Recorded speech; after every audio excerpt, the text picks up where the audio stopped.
This week on Jujutsu Kaisen. Spoilers, obviously. If you haven't watched it yet, drop a like and come back when you do. You see, it wasn't that difficult.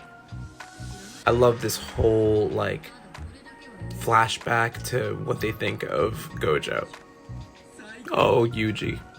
Oh, damn, all you heathens are gonna be out because of this. Yo, he is not around. This man is just toying with them.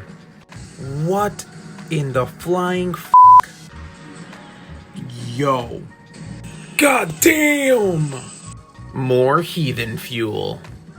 Everybody knows that Gojo is the strongest, but we've never seen a display of power like this. Yo.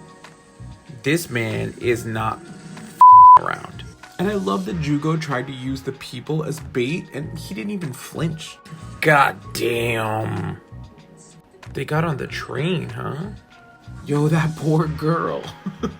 Cursed spirits about to have a buffet. Ugh, look at this moron. I love this entire scene.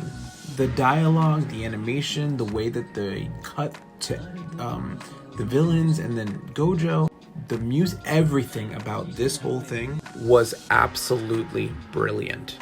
And then he said, I don't give a I'ma y'all up. I love the music in this and how they did the explanation.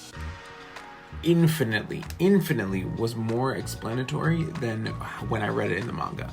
But to me, the best moment of this entire episode was this. Look at his face. Look at it.